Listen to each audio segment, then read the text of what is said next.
What to stock, cook if you face a 14-day quarantine. A registered dietitian nutritionist shares self-quarantine tips. We share recipes. As the novel coronavirus continues to spread in California and residents consider the possibility of self-quarantine, one can't help but wonder, am I really going to eat all the protein bars I hoarded at Costco? Not if you're stuck at home for 2 weeks, potentially unwell or taking care of someone who is unwell. You did the right thing by stocking up on toilet paper, hand sanitizer and disinfectant wipes. But remember, this isn't an earthquake stash.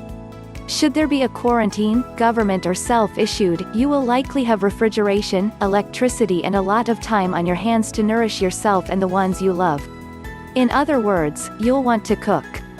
From my standpoint, there's no reason to live on snack bars and meal replacement drinks, says Los Gatos Marlene Koch, a registered dietitian nutritionist and New York Times best-selling cookbook author. With a quick stock of your freezer and pantry, you can have the ingredients it takes to not only feed someone who is not feeling well but to feed the whole family.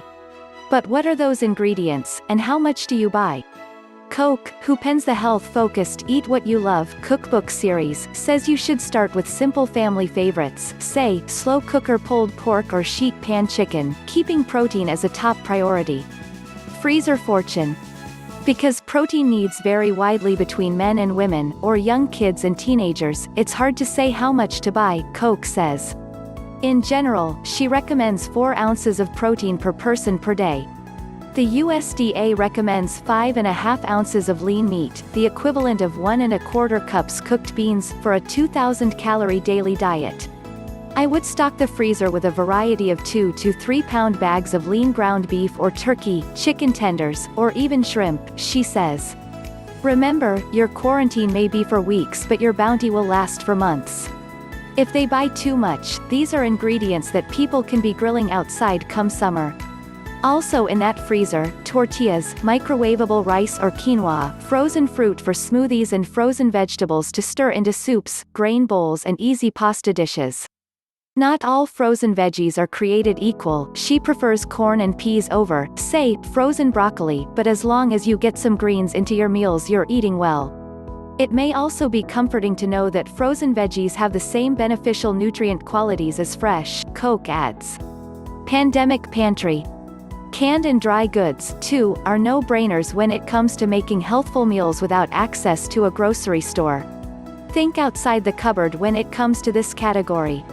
Sure, you should have on hand your favorite pasta or grain, nut butter, canned tuna or sardines, diced tomatoes, and, of course, beans.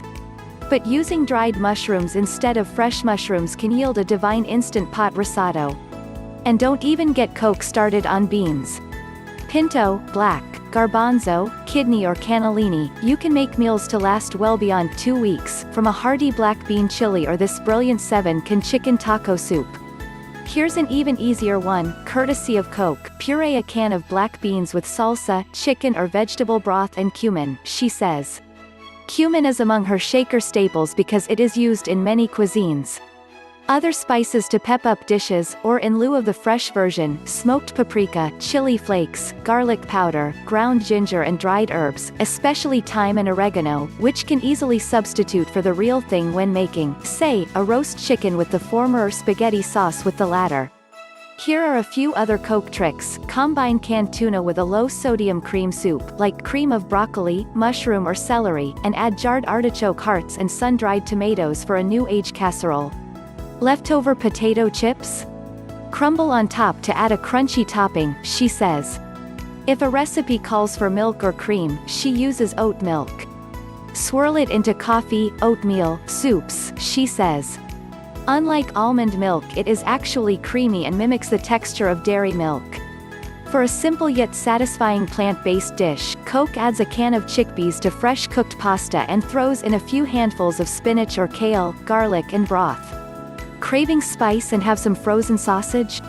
Try spicy chickpea and chorizo stew, substituting frozen diced red and yellow bell peppers if you don't have the fresh in your fridge. But not everyone is looking for the quick and easy cook when they're on lockdown.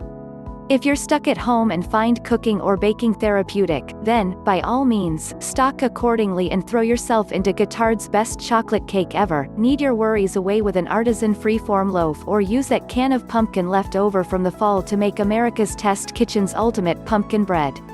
But not everyone is looking for the quick and easy cook when they're on lockdown.